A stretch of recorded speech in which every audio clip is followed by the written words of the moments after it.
Peace family, this is ELFWorldStudios and you're watching an art show where I sit and talk to artists that work in a wide range of mediums, from painters to producers to makeup artists, back to woodworkers and more. I'll sit and talk with these artists about their life journey as an artist, their business acumen, as well as what it takes to bring some of their masterpieces to life.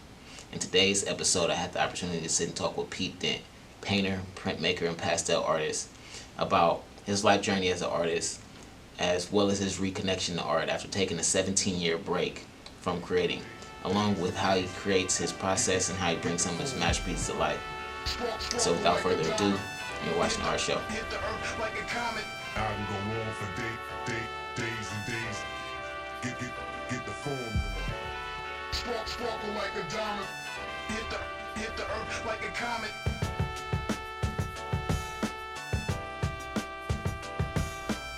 Welcome to the art show. I am Ahmad Walker. I'm sitting with Pete Dent, painter and printmaker. Been in the game for longer than I've been living.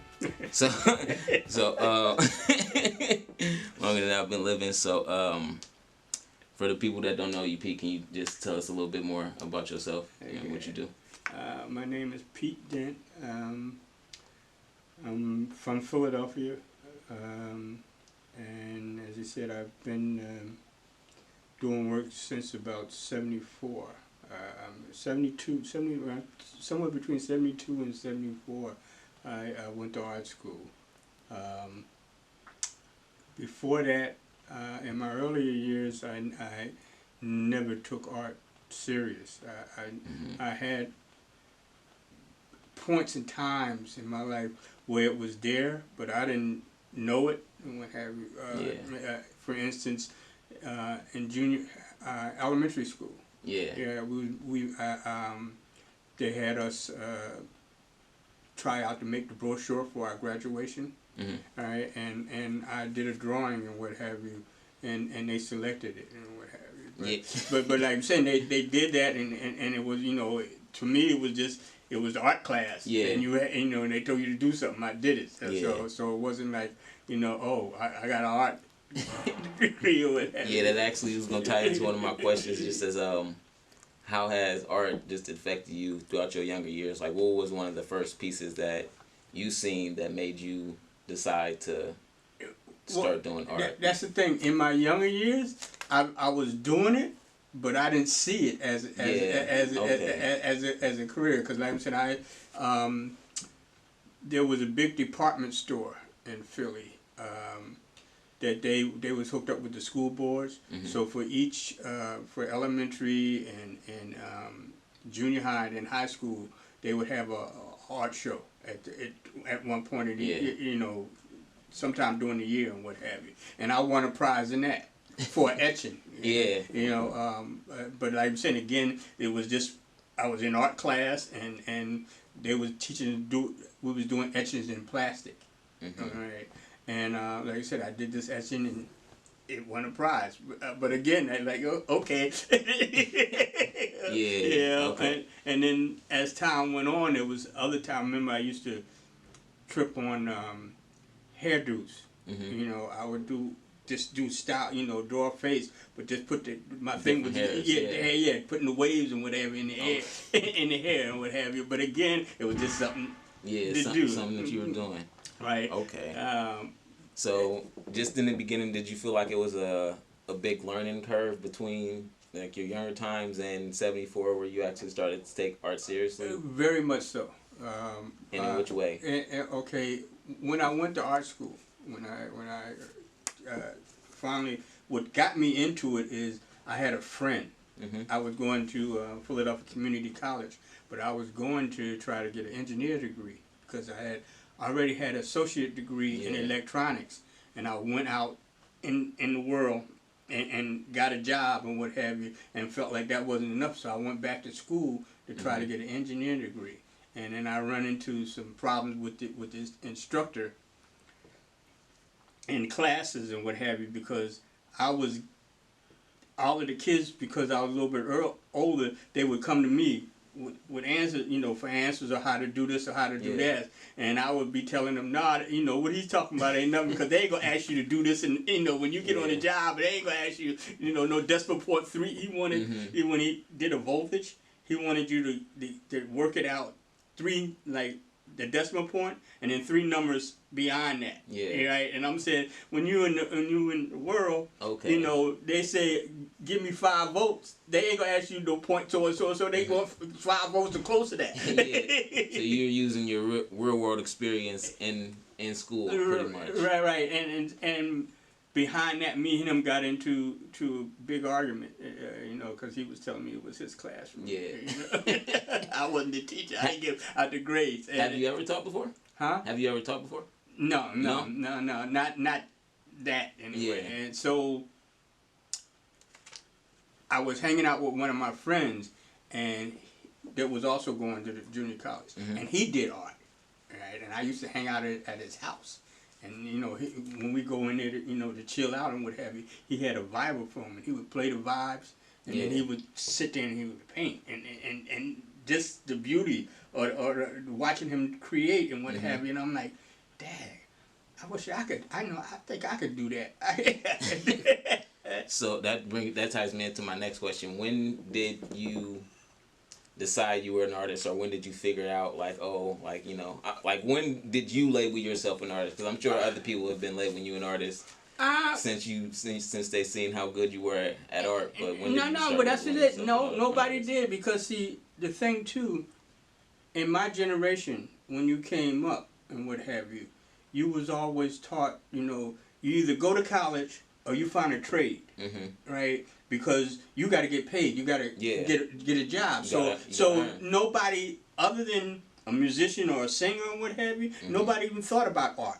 Not as a career, because even when I did decide and I went into it, I still was dealing with family members or friends, that was like, man, you ain't gonna make no money off of that, or you ain't gonna get no money till you die.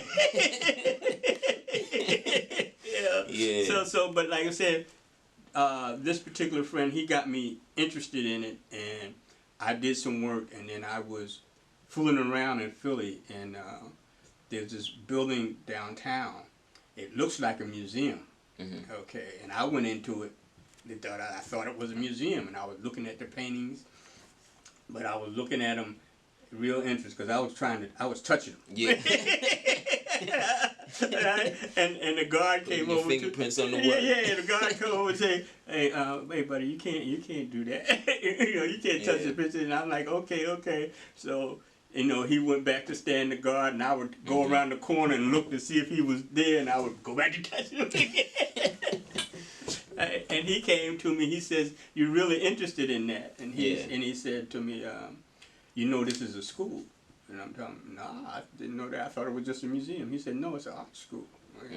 All right. So, and I said, "Well, what you do?" And he sent me to the administrator woman, and then she told me again, because I didn't know what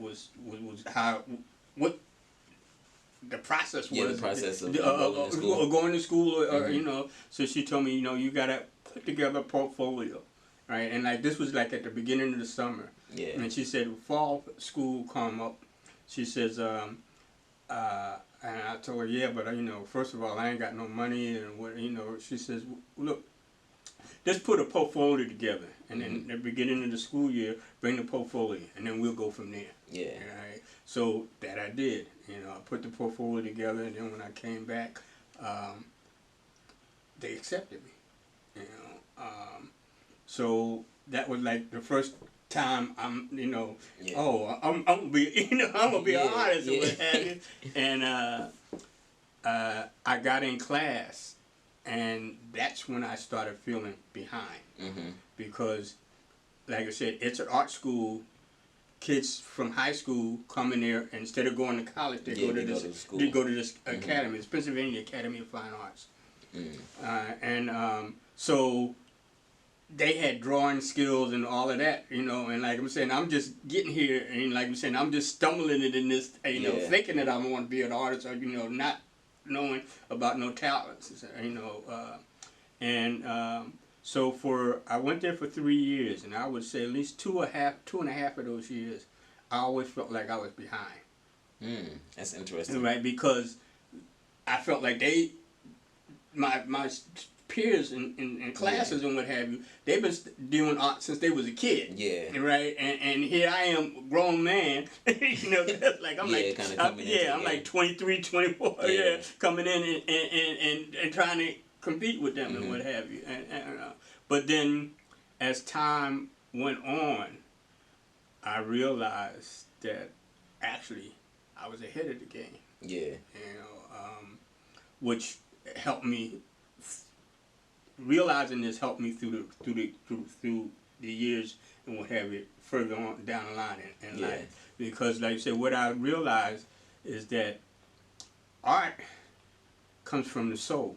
You know, it's what you feel. You know, okay. The painting and what have you is the medium in which you learn how to control the medium so that you can put yourself into the art. Yeah. Okay. Okay. So, like I'm saying, and what I mean by medium is in another sense, if you're a musician, you decide whether you want to play the sax, the drums, you know, the piano. Each one of those instruments is a medium. Yeah. Right? So you learn how to control that medium, and then once you learn how to control that medium, then you can express yourself. Okay, yeah. Okay. Learning the medium to make the art. To make the art and what have you, because first you gotta, like I said, you gotta know how to blow this note, how to, what's the tempo and what have you. So that's a good one. So what made you pick? I realize you're working in a lot of oils and pastels, and like I said, printmaking. So what made you pick those mediums out of all the wide variety of mediums that are available? And my portfolio that I had brought to them and what have you. That's what I started off painting with oils. Yeah. And it was mainly color. Color is a big thing with me and what have you. So the oils, the bright colors and what have you that I can deal with the oils and what have you. So that's what got me in, like I say, got me started and what have you. And then with the oils, and like I said, at that time, I wasn't necessarily doing realistic stuff. I was doing a lot of abstract stuff. Yeah, like the piece that I pointed out earlier. Right. I think you had, it's called like Middle Passage or something like that. Can you, talk to me a little bit about that, like where you get the inspiration for some of your abstract work. When I first came out to San Francisco, I came out here as a struggling artist. Okay, I had been working from the art school up until the time I came out here, which was approximately 7 to 8 years. Right, and when I got here, I ran into some other black artists, and we formed a group, and the name of the group was Middle Passage. Okay. Yeah, because it definitely gives me like that Earth, Wind, and Fire type thing that it got going on. The name and our group was Middle Passage.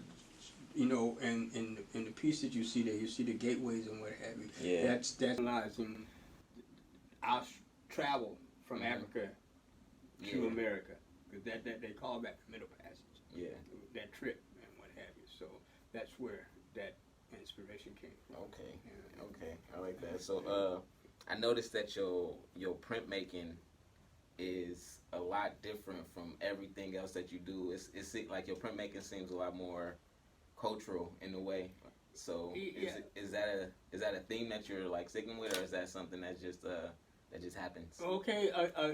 Again, in going to art school, I also found there was a printing school separate from that. You know that they didn't really charge you nothing, but you could go in there and you would work. And I started doing lithographs. Yeah.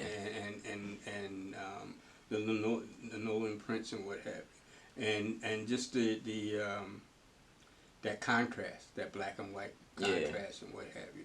I found that to be, very interesting. So Okay. all right, and as you also said that the prints that you see here are the African thing is because at the time I was doing them, I was really into the African sculpture, African masses and stuff like that. So that's where all that came. That's a good one. Yeah, I made a few African masks in high school myself with printmaking. Yeah. I'm not too sure if it was the same technique that you guys were using. But is it any other mediums that you would work in or that you wish to work in the future or that interested you along your Well, I also do silk screens. Okay. And, matter of fact, I just bought some silk, one of them silk screen where you spin it around. Spindles, yeah. Yeah. They got like a 4-press. Yeah, 4-press and what have you. But I didn't buy it to do T-shirts. I want to still do silk screens. Yeah. But I want to do prints. Using that.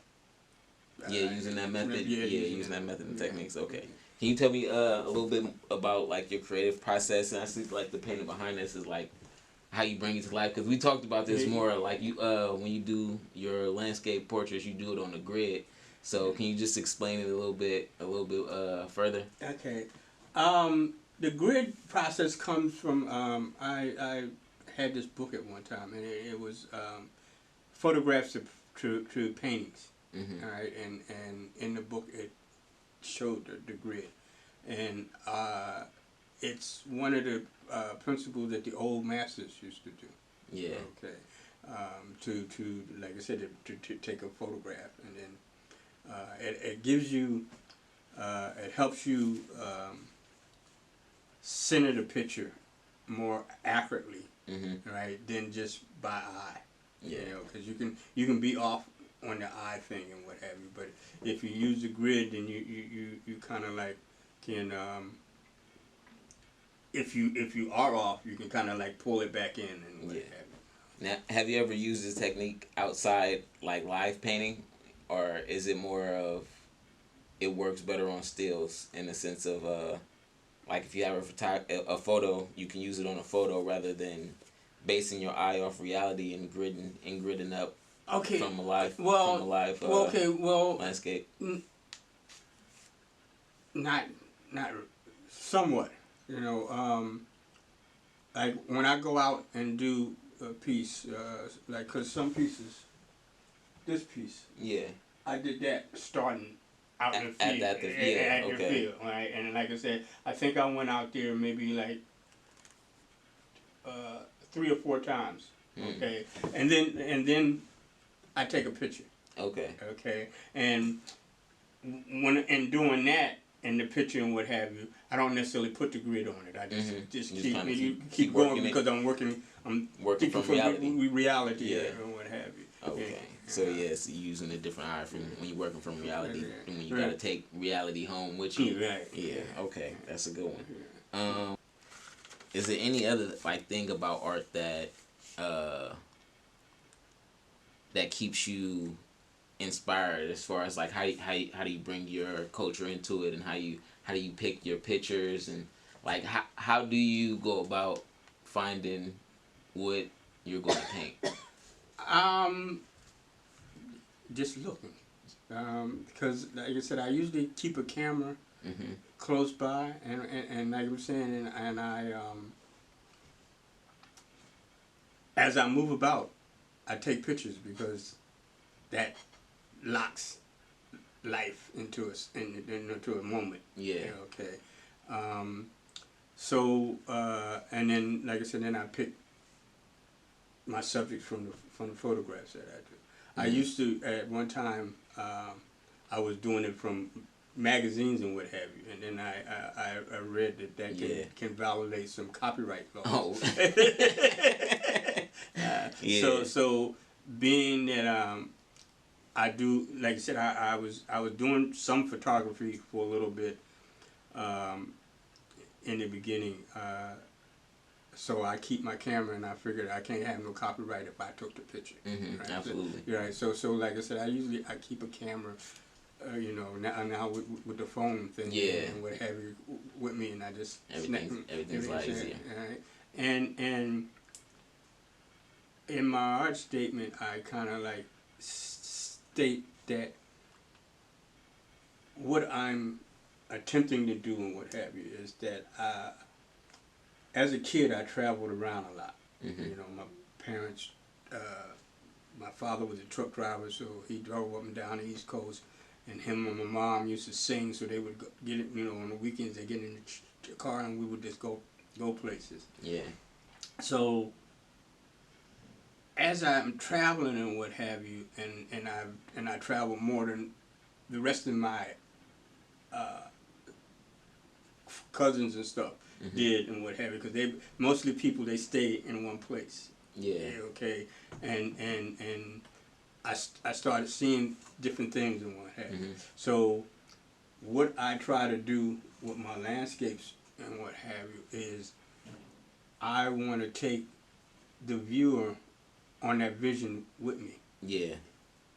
You know, let them see what I see. Again, even though it's like this was a photograph and I took the photograph and what have you, I want you to travel down these tracks with me or feel that traveling and whatever. Yeah, it's like an actual journey with the painting. With the painting. Okay, absolutely. Right. But it still all stems from, like I was saying, with the art, music is to me is the fundamental, because that takes all in. Compass and what have you. And since I can't play no music or I can't sing and what that's that. Yeah. But that spirituality that the musician gets and what have you. You know, I tend to focus in on that to know how to express my feelings. Yeah. You know, with the paintings and stuff. Okay. Absolutely. So I'm bring it back in just a little bit. Can you talk to me about how it was just being 20, you know, in like 20, 30 years old, trying to buy art materials? What was that like? Was it easy? Was it hard? Like, what was the mission for a young black man looking to buy some art supplies? Okay. I put it in street terms. It was a hustle. You know that you need this or you need that and what have you, and you hustle up the money to, you know, the best way you can or whatever. You know, you do what you got to do to get the materials, you know, and stuff, and you know, and that's it basically. You know, like we said, because like we said, I didn't start taking the art seriously until in the 20s. Yeah. Or whatever. Until the school found you. Right. And so, I have lived life. Yeah. You understand? You know, it wasn't like I'm, you know, 16, 17 years old. I mean, 12 or 13, trying to figure out what I want to do. Yeah. You know, like I said, I already lived life, so I know that you got to work and what have you. And so like I was saying, I used to work at a place called Linton's in Philadelphia, which is someone like Denny's. Okay, so I worked my way through Denny's, where I started out as a porter, dishwasher, short order cook, and cook. Yeah. Right? So like I said, I'm working. So I'm working a regular job, and like I said, then I take you know what money I can and get me some materials and when you know and what have you. So it's so like I'm saying, it's the hustle of life. Yeah, absolutely. Take money to make money. You gotta kind of So and then sometimes you gotta put this away to you know. Yeah, feed your own economy and feed your own process in a way. And like I said, all of that helped me to get where I am now. Yeah. Okay, because when I'm saying when I came out here, the first 3 years my wife supported me. Yeah. Okay, and then it got to be what she was saying. You know, you got to help put in too. Right. So I went out and got a job, but then I couldn't concentrate on the art like I wanted to with the job, and then the family came, the kids came. Yeah. Right. So I stopped working for like 17, 18 years. I didn't do no art. Okay. Okay. But again, that I learned in that art school about I'm never behind. Yeah. Right? Because like I said, the thing that I found out with those kids is they had the techniques and all of that. Yeah. But being I had the life experience. Yeah. And right, I said so. I'm ahead of them because all I got to do again is learn the medium so I can express my experiences on the canvas and what have you. So for me to stop the art, then it was like there'll come a time. I know there'll come a time when I can get back to this. Yeah. Right. But right now I got to deal with family. Yeah. Okay. So that happened, and like I'm saying, and then after those 17 years, when I was like 62, getting closer to retirement age, I did a picture. I went up to Tahoe again, took a picture in Tahoe, came home, and got my pastels out, and did this small picture, which took me almost a year and a half to do. Right, because I was learning how to use the whole thing, how to use the medium again, right? But when I finished it, I looked at it and it says, "I got this. I can still do this." Yeah. Nice. You know, and like I said, I started building up a portfolio from there. Well, yeah. Thank you for your time. Let the people know where they can find you, and yeah, I appreciate talking to you all the time because it seemed like every time I talk to you, definitely let me in a little bit further into the insight of just being an artist, especially just kind of being a teacher without knowing it sometimes. Yeah. Well, like I said, I've worked in like a recreation center teaching art classes and what have you. But again, I was always working to get to this point where like you said, now I'm past retirement age. I look after my mom and I do my art, and like I'm saying, it's a very rewarding time. I want to make money, right? So I can continue, right? But I don't paint for the money. I paint because it's what's here.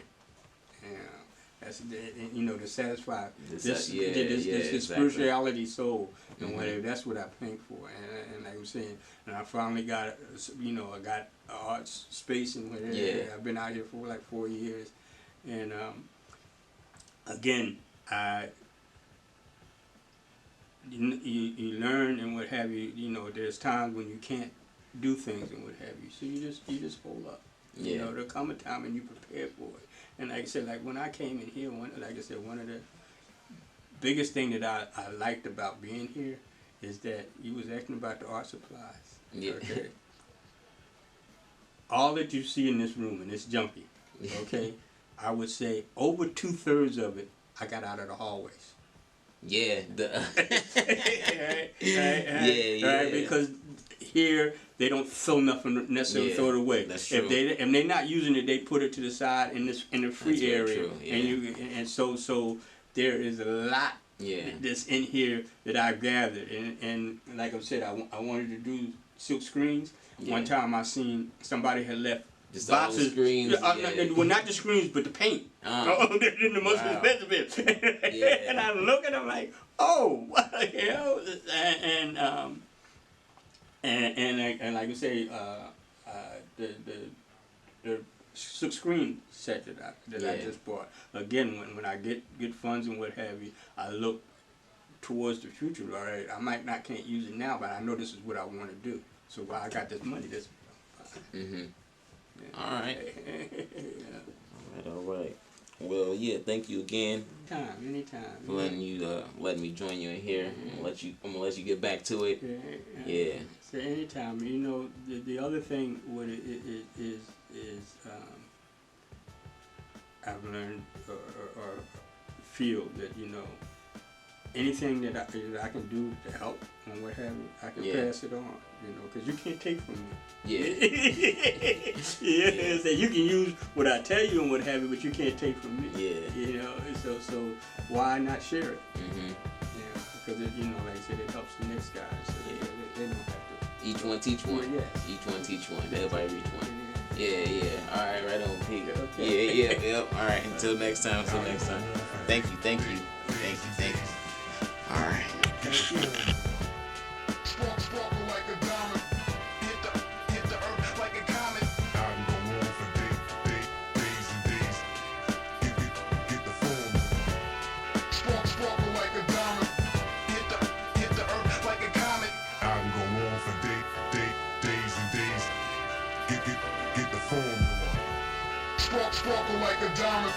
Hit the earth like a comet. I can go on for days and days. Get the formula. Sparkle like a diamond. Hit the earth like a comet.